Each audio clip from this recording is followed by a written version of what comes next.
The Maryland Made podcast provides timely, relevant, and practical information to empower student athletes to explore their potentials, pursue their passions. We facilitate an inclusive environment for student athletes to refine their leadership, explore professional possibilities, and enact change in their communities.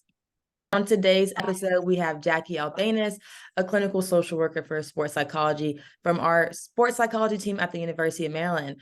Today, we're going to be diving deeper into what performance anxiety is, how to best manage the internal and external pressures, and also ways to support student athletes who may face it. Jackie, to go ahead and start, can you please give us a brief introduction of your background and why you chose to work in this field? Oh, yeah, sure. So, I kind of have been a social worker for, I age myself, a long time. I won't give the specific number, but I got my master's in social work from the University of Maryland School of Social Work in Baltimore. And I've done a little bit in the realm of child welfare, doing treatment foster care. I worked in the public school system, doing special education. I've been a coach. I coached basketball for a little while. And it's kind of all brought me to the point of being here at this amazing institution. This is essentially the role. It's like my unicorn job, if you will. It's like, what I wanted to do out of grad school, but it just wasn't as prevalent back then. And it wasn't really, they weren't kind of utilizing clinical social workers in that space. But I'm extremely fortunate that has kind of come around and allowed me to kind of be a part of such a team that provides the mental health and performance support to athletes. So it was always one thing that I always knew athletics was a really big drive of mine, but also so was supporting people. So kind of brings those two worlds together in the most perfect form for me. So I was able to join the team here at the end of November last year and been loving every second of it. Oh, awesome. So your 1 year is coming up a part of the Yeah. team, which is super exciting. So what has been your favorite thing in your close to a year's time, being able to be a part of the team? I don't know that I could pick like one thing. I just think the whole experience has just been right. Like there's different aspects I think that even come around every day, being able to just connect with all of the different layers that we kind of interact with athletics and just see the bigger picture and see how we can again like just all come together and try and create the same language and same platform to support everyone, right? Like, because it's kind of a ripple effect that when we support ourselves, we're supporting the athletes. When the athletes are supported, it makes us feel good, right? Like, so it's just like a nice big circle that allows us to just like creating the relationships maybe then is the best way to kind of like sum it Mhm. all up. Like I just think the level that we've been able to achieve because our whole department director Dr. Hall just reached her year mark maybe like 2 weeks ago. Mhm. Chris is getting ready to come up on his this coming month in October, and mine will be in November. So just what we've been able to accomplish in a short amount of time, I think just makes all of us feel really good to kind of be welcomed in such a space. So we really put a lot of emphasis on those relationships so that we can support each other and the whole student body, the whole community as far as like colleagues and everything else. I've only been here 3 months, and so far that's definitely like building relationships. I can definitely relate to that as how it all encompasses like the great experiences that we're able to have with everyone involved. So thank you for sharing your background and a little about you. So just talking to the conversation, just so we can all start at the same point, for everyone listening, can you give us a brief definition on what performance anxiety is and then what it may look like in a student athlete's life or lifestyle? Yeah, so I think a good way to just kind of summarize it because it can show up a lot differently for individuals, but it's just for like kind of finding stress or difficulty in performing a task in general. Like, I think when we say performance anxiety, people think just specifically sports, but like, your question kind of says it can affect life in general, whether it's test stuff or like, some people have to do public speaking. But therefore it can be in the moment, but it can also be like people start getting, feeling stress, feeling that anxiety before a task as well.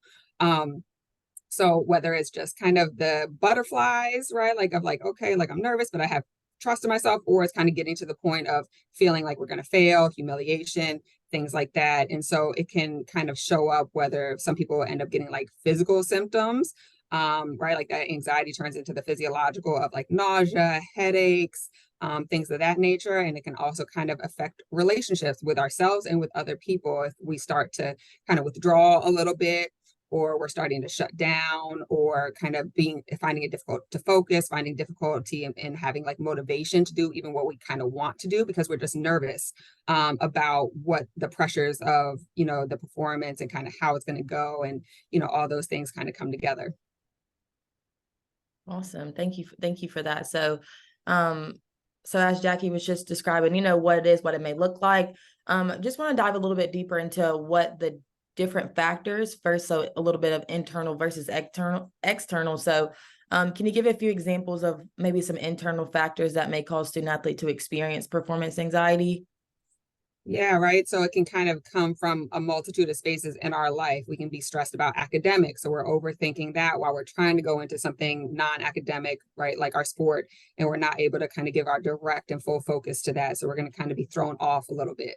Or if something's going on personally, like with our family or like different relationships, and we're just, again, a little bit worked up there. So it affects even like the tenseness in our body, right? So we're kind of like off, whether, say, kind of a sport where you have to throw, like kind of throws your body mechanics off. Mm. But kind of also, if we're fixating on negative thoughts, like we're just kind of ruminating there and not able to just slow things down, be like, okay, like I can move forward with this perfectionism, right? Trying to think like, if I don't do it perfect, like I might as well not be here. And then, right, like also either concern of whether we're returning from injury or we're kind of healed from that or never experienced it, and just kind of thinking it could be a potential, or like all of those things I think go in all of our heads at some point in time. We just kind of have to figure out managing that. Yeah, so there's two specifically that really, really resonated with me in my experience as a student athlete. I played soccer for 5 years. So the like fear of not being good enough, like within yourself, you come to college and you're a freshman or whatever, and you see all these people and it's like, how am I supposed to compete with them? Like I'm not, like you said, good enough. So that fear. And then also I also went through an ACL injury. So the fear of getting hurt when you come back, like I definitely resonate with that. And I definitely struggle with that. And I had great resources at my university with the sports psychologist, and I was able to, find ways to manage. So glad that there are professionals like you in this space, because it really does make a difference when you have that support and someone that like you can lean on. So thank you for sharing those, because it also helps for others listening to recognize things that others may experience to be able to maybe identify or lead them into the direction of maybe where they need to go. And so Yeah. as far as those internal things, so on the other flip, so the external factors that may affect, performance anxiety. Yeah, so even similar, right? Like to kind of those expectations, we all have like our own individual expectations, but when it comes to like anything external, we're thinking about coaches, our family, our friends, and everything like that. Like we know sometimes we're trying to like release it just to them, be like, well, I want to do it for them. And so that kind of like adds to what you're already kind of like having an expectation of yourself. And then fans come into play, right? Sometimes good, bad, indifferent, full spectrum, right? Like that causes its own kind of issues. And then, right, like even location, whether that be just like the physical space, are we home, are we away? But then also, right, weather, whether you play outside or not. Some people don't necessarily like thunderstorms. And if you're an indoor sport, but you got to go to the venue and it's kind of thunder and lightning that day, it again kind of causes those internal stressors that, if you think about it, kind of reflect and mirror. The performance anxiety can reflect and mirror like our fight, flight, freeze type of responses. So it's like you're trying to like also understand like, wait, what I'm indoors, like what does outdoors have anything to do with this? So you're trying to just like understand all of it, but it definitely all comes into play when you're trying to figure out just like getting yourself prepared to be super focused in this one area of your life. That is interesting, because like obviously like my first came to mind for me, I'm like, okay, coaches, family, fans, but like the weather and those like things that you can't control, as far as something like that, like even with so I played soccer, so it was outdoors. When the game got delayed, you're amped up and it's like, well, what if we don't, like that is something that I guess I didn't recognize that may have, affected mentally how you process like what's about to happen next. So that's it. Like that. Thanks, Jackie. You You're like, welcome. like put The me on light a new bulb moment. thing. Literally, it was like, wait, yeah. um, that's awesome. So talking about what it is, internal factors, external factors. So now just moving into ways to combat performance anxiety. So what in your realm, or what you've seen with your experience, do you feel has been the most successful, or other things that you've recently seen being helpful with combating that for student athletes? Yeah, right. So I think sometimes when it's also like maybe the first experience of even identifying that's what the issue is, you just kind of, we got to throw some things out, see what sticks, and kind of go from there. But, just as a department, even we try and approach it from two sides, right? Because that sometimes that level of awareness isn't there. So providing like psychoeducation to the whole team and that like individual athlete can kind of bounce off each other sometimes, because we also want to normalize it. Like everybody kind of experiences it a little. Some are just like impacted a little bit more than others. So like our goal with kind of using both of those spaces is to try and give strategies to get an effective mindset to be consistent, right? Like consistent in kind of how you're able to combat those things. Are we perfect? No, right? But like the bigger expectation is again being consistent and being able to know you have strategies to support yourself. So we have some tools that do a nice job of like breaking them down maybe into like categories, you can say. So one would be kind of like the physiological responses, like we were talking about earlier. So kind of like how it shows up in your body. And a really big one we like to start with because everybody's familiar with it is breathing, right? Just trying to be like aware of like how your breathing affects like your ability to kind of engage in some of those regulatory skills. And then there's also something called progressive muscle relaxation, right? Because again, sometimes we get tense. Some people know like, oh yeah, when I feel stressed, like it's in my shoulders. Some people again like get nauseous, and being able to identify those things and work through them. The next kind of category would be reprocessing. So that's kind of more of the thoughts, right? Like the thoughts and that kind of how that shows up. So we're going to talk about like cognitive reframing, right? Like trying to, if we get negative thoughts, which it's going to happen, we can't get rid of those. We're human, right? It's going to be there, but just how do we kind of be able to acknowledge it, pause in the moment, and give ourselves a positive reframe about it? Kind of along those same lines as that self-talk, right? Like being able to like talk to ourselves nicely, give ourselves grace. We're really good about giving it to other people sometimes and not great about giving it to ourselves. And then even being able to create some of that awareness sometimes can come from something like journaling, which not everybody is comfortable with, but sometimes like when we keep it in our mind, it's like bold, underlined, the biggest font possible, right? Like all those things. So being able to just see it in black and white sometimes can help us be like, okay, like I can manage this a little bit better than what I thought. And then also the third one would be like distraction. So I think sometimes people might have like a negative connotation of like what distraction means in this type of a space, but it is just being able to say like, hey, like if we're talking about maybe some of the family stresses, like that is 100% important. And in this moment, my full attention needs to go to, my team and go to, like if it's game time, going towards that win. So being able to kind of be mindful, right? Like and be mindfulness, right? Like it's really about not thinking about anything, but it's about being able to like readjust our focus and bring it back to what we're doing. And sometimes that can also be done through visualization. So those three different categories are ways we try and bounce around because depending on what people are familiar with or kind of what stage stage within that they are, it's kind of everything doesn't work for everybody, and we want to make sure we have like a nice range of strategies to support everyone with.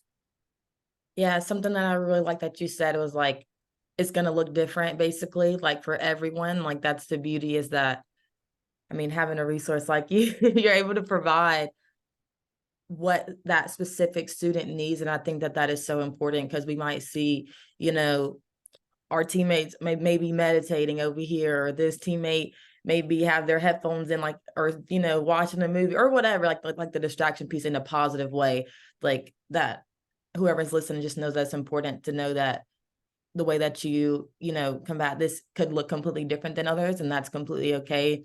And so I love that piece. For me, in my personal experience, I 100% struggled with performance anxiety playing soccer through college, and just seeing a professional the week of games really helped me break down like what exactly I was fearing, and like we just were able to have like really comforting conversations about just everything. And so for me, my outlet for learning how to manage it was just seeing somebody weekly.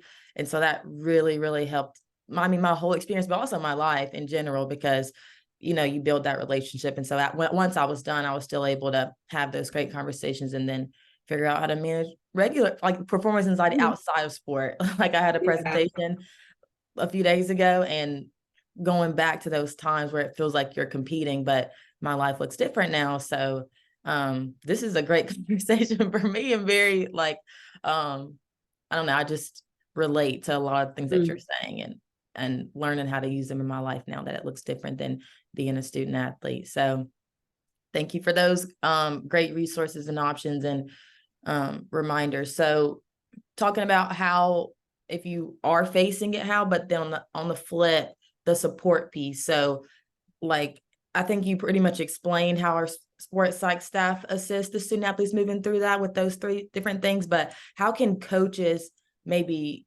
see these things, or can you maybe speak to the coaches if they were listening to this conversation about how to support a student athlete that may face it?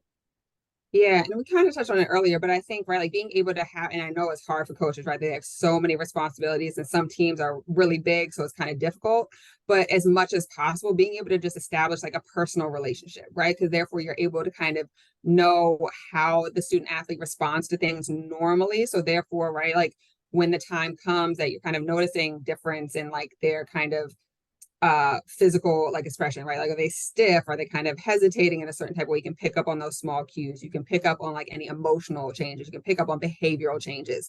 Because sometimes, right, like we're really good about masking it, right? Like we're like, that whole thing. So it's like being able to like have a personal relationship, and thus that's creating a different and safe space for them just to talk, rather than be open. Sometimes we just need to vent. We're not saying I can't perform, I can't, you can't trust me to be out there. You can't, like, I don't know how to like overwhelm. Like, I just need to say it out loud and just be validated. And like, okay, cool. Like, let's go and like kind of let's get started. So just being able to like acknowledge that, to validate and to normalize, like, okay, that's where we're at today. We've been there, done that. Let's kind of figure out, right? Like saying, to be patient enough to say, like, okay, like let's slow things down, right? We can do a little bit of breathing. Do you need to kind of take a walk, right? Like sometimes maybe at practice be like, all right, we're a little off, just take a lap, just slow things down, try and figure it out, come back. It's no judgment, right? Like it's okay to not be okay, it's okay to not be perfect, but like we have to like acknowledge that too, so you can show up, if nothing else, in the way that you want to. Right. And then, right, also kind of thinking about so much of that can sometimes come from the outcome, and therefore we're trying to get to the clock being at 0 and the game just started. We can't get there without being here, right? Like fully being here to allow the outcome we want to happen. So trying to like reinforce like process, like, and just showing up and doing one thing at a time instead of trying to think about like what we want the end goal to be, because we know how to do that, right? Like we know how to play our sport. That's why you're here at this level. You're an elite athlete. You're trusted to do that. So understand, like, I trust you to do that. And just like, kind of validate and kind of give them that safe space again to just say, like, it's okay. Like, I'm here for you. You're not alone. And kind of move from there. But like being able to also like know some like, say, breathing, right? Like, or some of those like mindfulness things. And that's why we're always here to also like just collaborate with the coaching staff too, to just say like, hey, like you can like identify, maybe get them started. You don't have to, right, like do that full session. You can kind of say like, okay, like let me at least de-escalate in the moment, right? Kind of low intervention, but then just kind of like utilize us as well to kind of provide more of that thorough support in that, in the follow-up. That's awesome. It was something that you said that, oh, I was thinking, I didn't know you were a basketball coach. And I'm like, I bet you were the best coach ever. Jackie. I mean, I think that was like, I've also, right, like that was quite a few years ago, but like I definitely enjoyed it. But I think reflecting now too, just in terms of like, again, we all evolve, we all kind of grow as we should, right? Because if not, we're not doing it right. We're not putting ourselves in the right spaces or around the right people. So I think I'm back, I'm like, oh, yeah, I could have done this, or I could have done that, right? Like I know I wasn't perfect in that space. And right, like sometimes it's hard for us to, right, like when we experience a certain like team culture or coaching style, we think that's like the norm. And so we also kind of show up in that kind of way when we're like, wait, but that kind of made me feel like this, or that made me do this. So just also acknowledging some of those like maybe more old school practices that I was used to from my coaches that I could have done a better job at like balancing. Just things like that. But again, like we're all human, we're not perfect, but I think that ability to be reflective and kind of uh, like acknowledge like that we could have done better. Like that means we're human, right? Like we all Mhm. deserve to like show up in that kind of way first, and all of the other pieces of our identity, as an athlete, as a student, as a professional, as a sister, whoever, all that kind of comes after. So I think it's been a really interesting space for me to be here to be able to like, reflect on like that experience from a couple of years ago. Oh, that's it with everything. I think about Mhm. something I did last weekend. I was like, wait, I think I could have handled that, differently or whatever. But like you said, it's all about evolving. So um yeah. But I liked all the things that you talked about with support. And also Kennedy Bell recently did an article on Terps Mhm. about her transition from high school to college. And she actually talked about the anxieties and fears that she had, but now looking back, like she said, it was all kind of for nothing because she has the support with teammates, professors, coaches, trainers, mentors, etc. So she's been able to see in a short amount of time like how much the support can help with the transition and with all these new things, and how that the anxiety, a fear of the unknown, but that she can Mhm. look back and reflect. So for anybody listening, if you have not read it, you definitely should. She's amazing. She's a freshman soccer player. She's killing it on the field and off. So just wanted to shout her out for that great piece that she was able to share with everybody. So thank you for sharing that, Jackie, as well. Yeah, for sure. And to that point, right? Like just being able to normalize like transitions are big. Like you kind of Mm-hmm. mentioned earlier, right? Like at each level, it becomes different. You're the big fish in a small pond, and then you get here, you're a big fish among big fish, if not bigger fish. And you start to question that instead of just like seeing it as an opportunity, right? Like, because the kind of cliche of like iron sharpens iron, right? Like, so do we also put ourselves here because we knew we could and wanted to be challenged. So being able to like process the difference of like, oh, this is a little scary. And like I can trust myself to do it because I don't have to do it alone either. Mm-hmm. So sometimes it's just being able to like say things out loud. And that's another part of like, our department, we're trying to normalize like, hey, like you don't have to come or touch base or whatever when something's wrong, right? Like that's not what performance is all about. That's not what mental health is all about. It's about like the holistic, like front to back, left, right, up and down. Like if it's good, great. Like let's celebrate that. Let's again develop a level of awareness of how and why we get there, how we feel when we get there. So when we are kind of struggling or those performance anxiety things are coming up, we can feel and acknowledge what those differences are to kind of therefore be able to like say like, okay, well, when I do feel good, I do this, or I listen to this music, or I kind of distract myself in this way, and allow it to help you like translate, sorry, and make those like reframes in those moments. Yeah, I'm like, I'm in a fellowship, so I'm, from 15 hours away. So when I moved out here, I mean, it's without my family, it's so terrifying, but to have support eh, throughout my staff and the whole community in general, like with you guys, like I think I probably met you my first week or something. Everyone's so kind and welcoming. So like I can see, I feel like my next move or wherever that may be or whatever, that like going into it a little bit more hopeful about having a more Mm, positive experience, because I think I was just so nervous that was like overtaking, the other feelings. But I feel like, it's normal to be nervous and like new experiences, but I'm 3 months in and I feel so supported and I literally couldn't be happier. So I can relate to Kennedy feeling like you're a small fish, but you're mm, actually a big fish. You're a big fish. Everyone's a big yeah. fish. So for the last portion, we got a little surprise called rapid fire. So Jackie, I know Oh you like to gosh. work. I've been seeing, I know you like to work out if you're doing your All thing. right, all right. You're the kind of trainer, so take it easy on me now. I do stuff for fun. It's supposed to be. So I just have so we're gonna play this or that. So just gonna, Oh, okay. yeah, something fun. So I'm gonna say two things and you're gonna say which one you would rather do or Got it. you enjoy better. So Okay. bench press or bicep curls. Oh, bicep curls. I don't really enjoy bench at all. That was easy. I really don't. Okay, running or the Stairmaster slash bleachers. Is there a choice? Is there a good choice? I think it depends on the day, but I'm going to. I've done a couple like half marathons. I'll say running. Jackie, you cannot just throw that in like, oh yeah, no biggie. Like, are you kidding me? So I will say, like, before I started running at all, like I was super anti-running. I was like, nope, don't like it, don't want to do it. Treadmill outside, like none of it. And one of my colleagues was a huge runner, so it's like she, kind of lured me into a 5K. I was like, oh, okay. And then you experience that first like runner's high, and you're like, Yeah. oh, all right, let's go.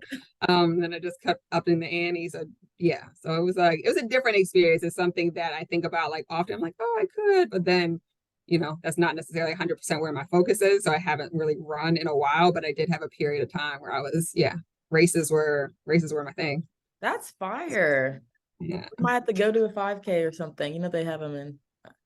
yeah, all the time. Can't promise that, but we'll talk after this. Okay, All right. The third one is sleds or ropes. sleds. Okay. Last but not least, squats or hip thrust. Ooh. I knew this one It was was going I to. was about to say there's been different points in my like fitness journey where it would have taken one over the other. So I've had both where they've been my focus. Man, maybe I'll just say hip thrust because that's not been a part of my programming lately. So I do think about it though. Sometimes I'm like, oh, like, be well-rounded. Not that you don't get engagement for those, parts of your body in different ways, but yeah, I haven't done hip thrust in a while.